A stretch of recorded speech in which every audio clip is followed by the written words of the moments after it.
Good morning Uttar Pradesh. आइए UP की खबरों का जल्दी से रुख कर लेते हैं आपकी टीवी स्क्रीन पर। समाजवादी पार्टी विधानमंडल दल की बैठक आज लखनऊ के प्रदेश कार्यालय में शाम 5 बजे से होगी।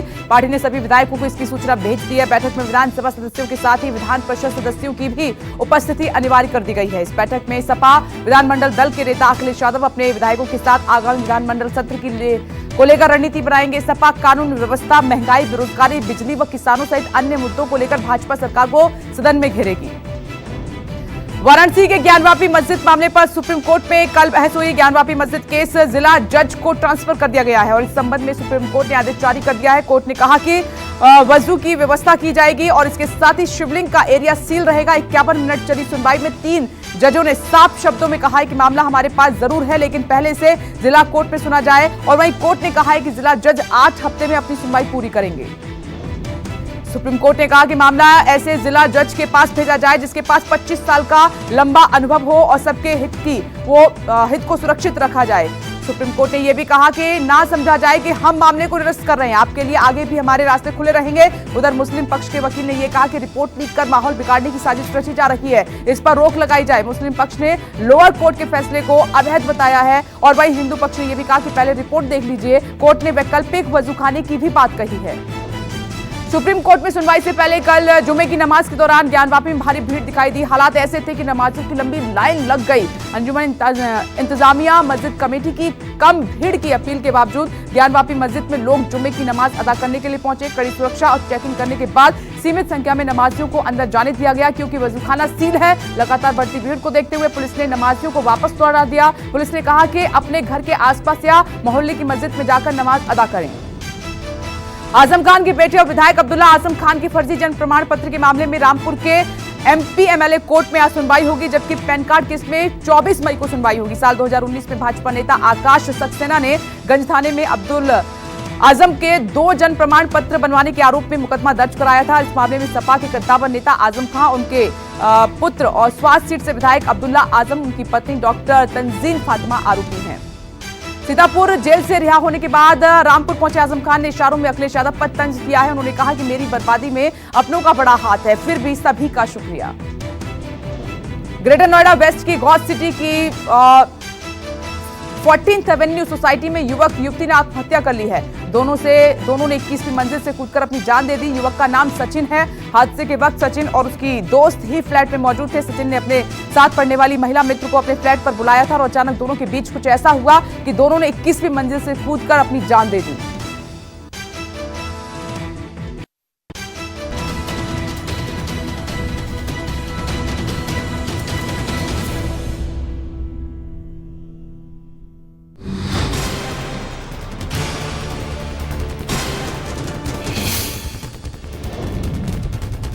आजम खां के बेटे और विधायक अब्दुल्ला आजम खां के फर्जी जन्म प्रमाण पत्र के मामले में रामपुर के एमपी एमएलए कोर्ट में आज सुनवाई होगी, जबकि पैन कार्ड केस में 24 मई को सुनवाई होगी। साल 2019 में भाजपा नेता आकाश सक्सेना ने गंज थाने में अब्दुल्ला आजम के 2 जन्म प्रमाण पत्र बनवाने के आरोप में मुकदमा दर्ज कराया था।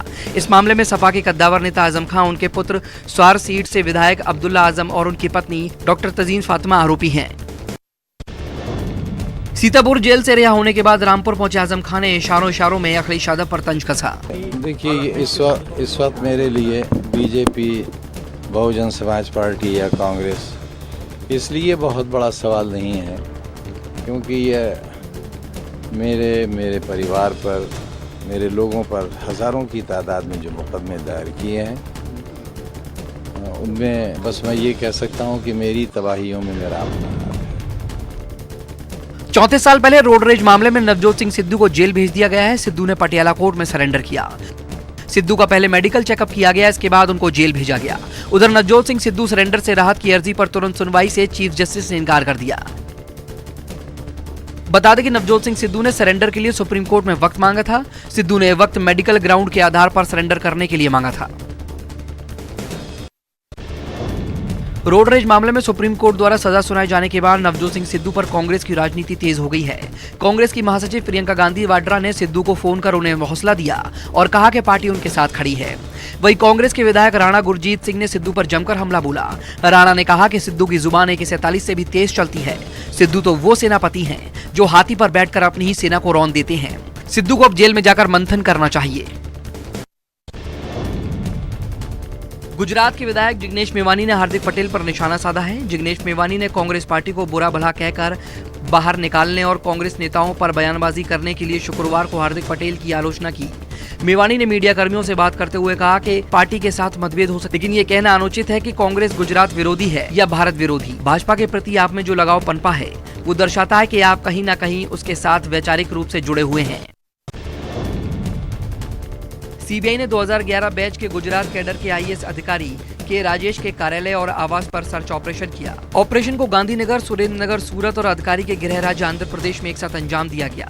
सीबीआई की दिल्ली यूनिट ने इस अधिकारी के खिलाफ भ्रष्टाचार का मामला दर्ज किया था कि राजेश का सौराष्ट्र में कलेक्टर के रूप में तैनात रहने के दौरान दागी कार्यकाल रहा। सौराष्ट्र के कार्यकाल में उनके खिलाफ भ्रष्टाचार की कई शिकायतें मिली थी। उनका गृह विभाग से भी ट्रांसफर कर दिया गया था। इस समय गुजरात कांग्रेस में काफी चहल पहल है। एक तरफ विधानसभा चुनाव नजदीक आ रहे हैं तो दूसरी तरफ एक के बाद एक नेता कांग्रेस छोड़ रही हैं। इस बीच कांग्रेस अध्यक्ष और प्रभारी दिल्ली तलब किए गए हैं। सौराष्ट्र जोन की बैठक के तुरंत बाद दिल्ली पहुंचे जगदीश ठाकुर और रघु शर्मा कांग्रेस के वरिष्ठ नेता केसी वेणुगोपाल से मुलाकात करेंगे। सूत्रों की माने तो इस बैठक में गुजरात कांग्रेस के मौजूदा हालात के साथ आने वाले दिनों में गांधी परिवार के सदस्य गुजरात दौरे पर भी चर्चा हो सकती है। डीआरआई और इंडियन कोस्ट गार्ड ने नशे की बड़ी खेप पकड़ी है। दोनों एजेंसियों ने मिलकर समंदर के रास्ते तस्करी करने वाले गिरोह का भांडाफोड़ किया है। डीआरआई के अफसरों ने बताया कि अंतर्राष्ट्रीय मार्केट में इस हेरोइन की कीमत करीब 1526 करोड़ रुपए आंकी जा रही है। कई दिनों तक लगातार सर्च ऑपरेशन के बाद 2 संदिग्ध नाव प्रिंस और लिटिल जीसस पर शिकंजा कसा गया। ये दोनों नाव लक्षद्वीप के पास भारत की ओर आ रही थी। नाव से 218 पैकेट बरामद किए गए। आगरा पुलिस और बदमाशों के बीच मुठभेड़ हो गई। पुलिस और बदमाशों के बीच फायरिंग में 2 बदमाशों के पैरों में गोली लगी, जिन्हें गिरफ्तार कर लिया गया। मुठभेड़ शाहगंज थाने के पथौली चौक के पास हुई। पुलिस ने बताया कि पकड़े गए बदमाशों ने वायु विहार कॉलोनी में बीएसएफ जवान के घर में लूट की वारदात को अंजाम दिया था। शाहगंज पुलिस ने एसओजी और स्वाट टीम के साथ दौरान मुठभेड़ 10,000 के इनामिया 3 लोगों को गिरफ्तार किया है। बिहार के भागलपुर में नकली पुलिस बनकर दंपति ने हजारों रुपए ठग लिए। पीड़ित बिहार के दुमका से इलाज कराने के लिए भागलपुर आए थे। फ्रॉड ने उन्हें पुलिस होने का झांसा दिया और उन्हें जेल भेजने की धमकी दी। पीड़ित दंपति परेशान हो गए। इस दौरान फ्रॉड शख्स ने उन्हें बातों में उलझाकर उनके पास रखे कैश को गायब कर दिया। पुलिस पीड़िता और उनके पति को थाने ले गई और मामला दर्ज कर ठग की गिरफ्तारी के लिए छापेमारी कर रही है। पुलिस के अनुसार ठगी करने वाले की पहचान हो गई है। उसकी तलाश में दबिश की जा रही है। राजस्थान के बीकानेर में चोरी के आरोप में एक युवक की बेरहमी से पिटाई की गई। भीड़ के हाथों तालिबानी फैसले का खौफनाक वीडियो भी वायरल हो रहा है। घटना कोतवाली थाना के बड़ा बाजार इलाके की है। युवक की पिटाई का वीडियो भले ही सोशल मीडिया पर वायरल हो रहा, लेकिन पुलिस में कोई केस दर्ज नहीं कराया गया है। लिहाजा पुलिस भी ऐसी घटना से फिलहाल इनकार कर रही है।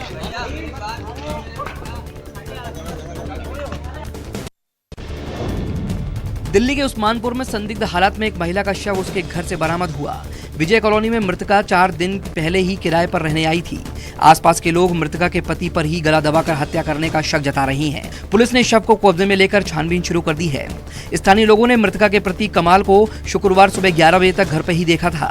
पुलिस ने जब उसके पति को फोन लगाया तो किसी और शख्स ने फोन पर उसके एक्सीडेंट होने की बात कही, जिससे मामला और पेचीदा हो गया है। उदयपुर के उदय सागर में बिछड़ी गांव के मछली गोदाम में चौकीदार द्वारा गमेती समाज के 3 युवकों को निर्वस्त्र कर उनके साथ मारपीट की घटना सोशल मीडिया पर वायरल हो गई है। इस घटना के बाद देवासी समाज के हजारों लोग बिछड़ी गांव में जमा हो गए। गुस्साए लोगों ने मछली के कांटों में आग लगा दी। वहीं लोगों ने पथराव भी किया। इस दौरान मीडिया कवरेज कर रहे उदयपुर के एक पत्रकार के साथ मारपीट भी की गई, जिससे उसके सिर पर गंभीर चोटें आई हैं।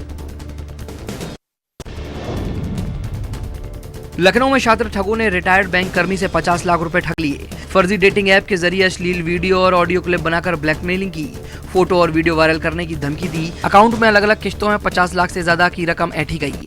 पीड़ित ने पुलिस से शिकायत की। वहीं तालकटोरा पुलिस और साइबर सेल की टीम ने पश्चिम बंगाल से ब्लैकमेलर गिरोह के एक सदस्य को गिरफ्तार किया है। लूटी गई रकम 50,17,000 रुपए भी बरामद कर लिए गए हैं। एक और अहम खबर का रुख कर लेते हैं। तेजस 24 में आज पूर्व प्रधानमंत्री राजीव गांधी की पुण्यतिथि है। सोनिया गांधी, प्रियंका गांधी ने श्रद्धांजलि दी है। राजीव गांधी को वीर भूमि पहुंचकर सोनिया गांधी, प्रियंका गांधी ने श्रद्धांजलि दी। 31वीं पुण्यतिथि है भारत के पूर्व प्रधानमंत्री राजीव गांधी की और इस मौके पर कांग्रेस की तरफ से कई कार्यक्रम भी आयोजित किए जा रहे हैं। पार्टी के तमाम बड़े नेता और कार्यकर्ता भारत के पूर्व प्रधानमंत्री राजीव गांधी को उनकी पुण्यतिथि पर श्रद्धांजलि अर्पित कर रही है। ये तस्वीरें वीरभूमि की आप देख रहे हैं। आज पूर्व प्रधानमंत्री राजीव गांधी की पुण्यतिथि के मौके पर गांधी परिवार वीरभूमि में मौजूद है। दिल्ली का वीरभूमि इलाका जहां पर राजीव गांधी की पूर्व भारत के पूर्व प्रधानमंत्री राजीव गांधी की समाधि है, वहां पर श्रद्धांजलि अर्पित की जा रही है।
भैया हटो आगे से, इधर आ जाओ।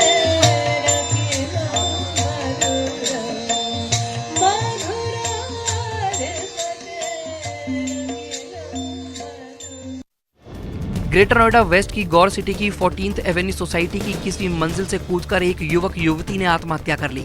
युवक का नाम सचिन है। हादसे के वक्त सचिन और उसकी दोस्त ही फ्लैट में मौजूद थे। सचिन ने अपने साथ पढ़ने वाली महिला मित्र को आज अपने फ्लैट पर बुलाया था और अचानक दोनों के बीच कुछ ऐसा हुआ कि दोनों ने किसी मंजिल से छलांग लगाकर आत्महत्या कर ली। पुलिस परिजनों से संपर्क कर इस मौत की गुत्थी सुलझाने में जुटी हुई है।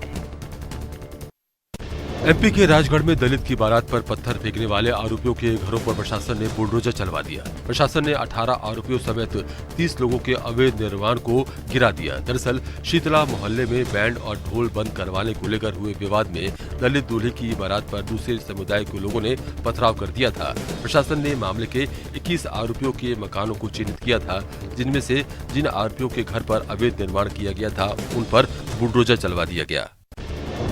नोएडा पुलिस ने एनकाउंटर में 2 बदमाशों को गिरफ्तार कर लिया। दोनों बदमाशों को इलाज के लिए अस्पताल में भर्ती कराया गया है। इनके कब्जे से पुलिस ने चोरी की मोटरसाइकिल, 2 तमंचा और कारतूस बरामद किया है। बदमाशों की पहचान मेरठ निवासी खालिद और आसिफ के रूप में हुई है, जिन पर चोरी के कई मुकदमे दर्ज हैं। जुनपत गोलचक्कर के पास हुआ। जब पुलिस गाड़ी की चेकिंग कर रही थी, पुलिस के रोकने पर बदमाश फरार होने लगे, जिसके बाद पीछा करने पर बदमाशों और पुलिस के बीच फायरिंग हुई।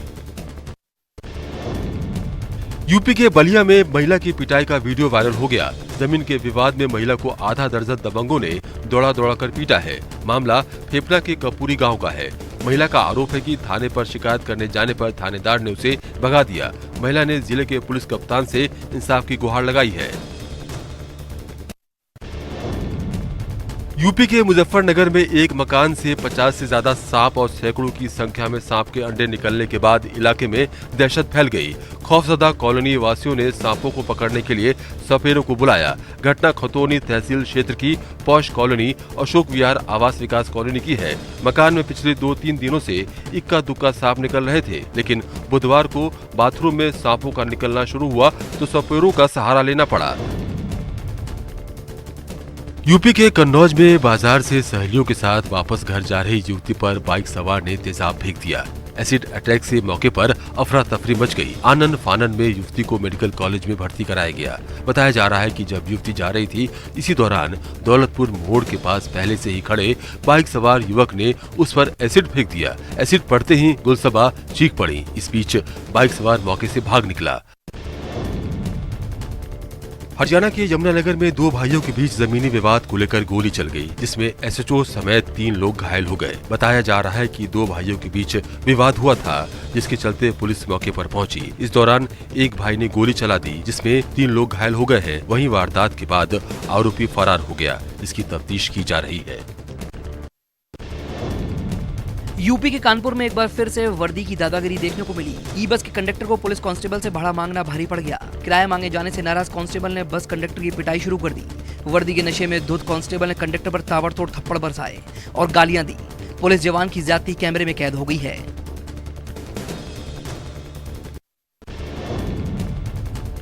संयुक्त राष्ट्र ने भारत ने एक बार फिर से कश्मीर मुद्दे पर पाकिस्तान को झाड़ लगाई।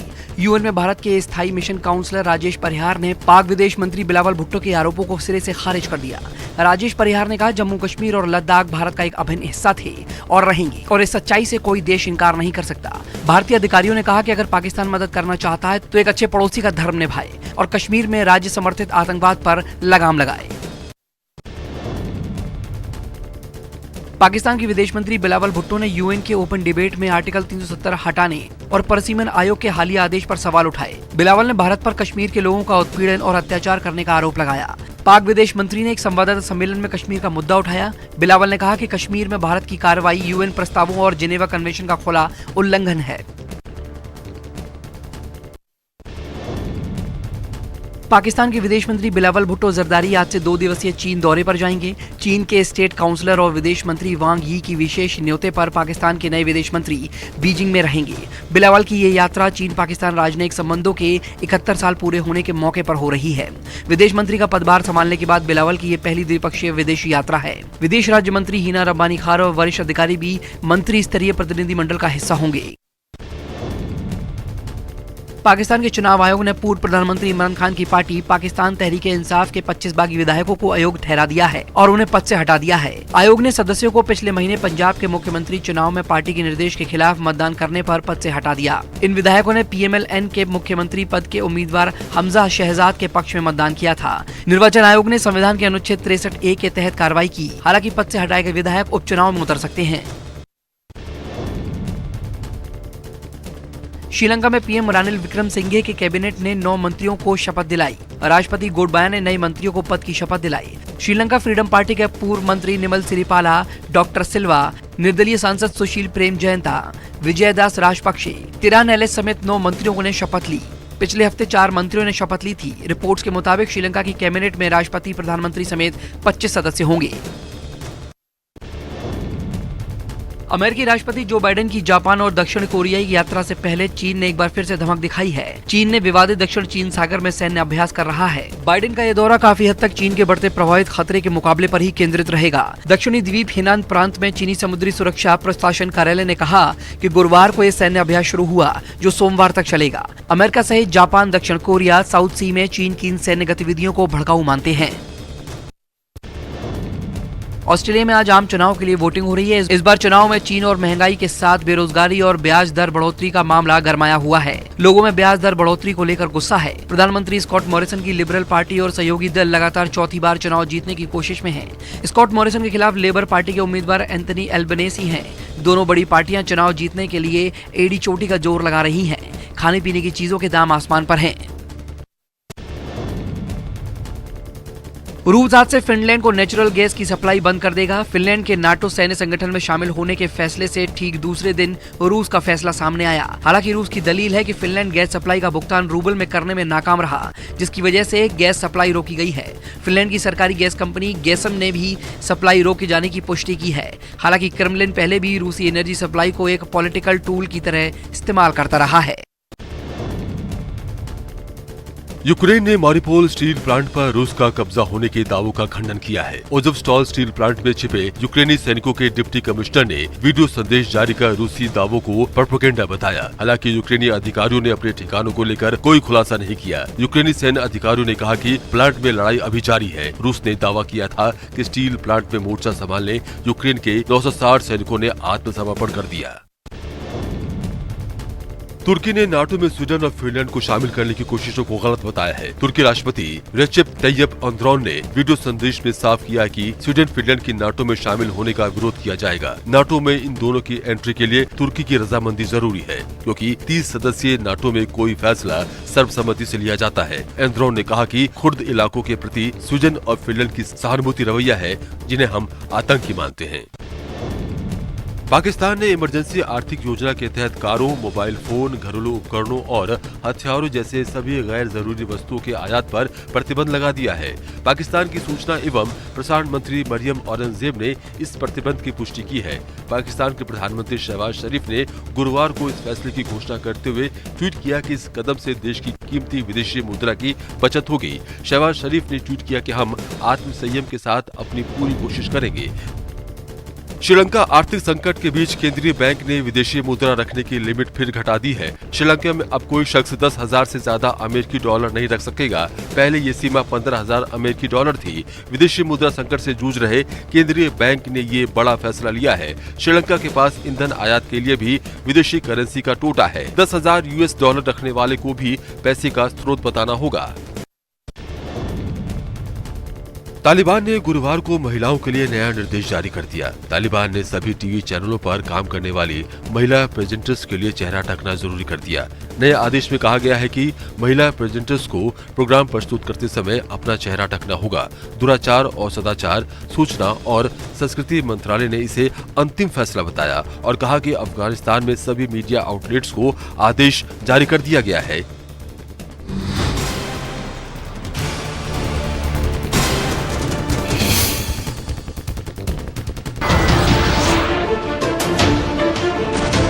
नमस्कार, मैं हूं मानक गुप्ता। अगर आपको हमारा ये वीडियो पसंद आया हो तो इसे लाइक और शेयर जरूर करें और हाँ, हमें सब्सक्राइब और फॉलो करना ना भूलें, ताकि आप देश और दुनिया की कोई खबर मिस ना करें। तो जुड़े रहिए हमारे साथ और देखते रहिए News 24।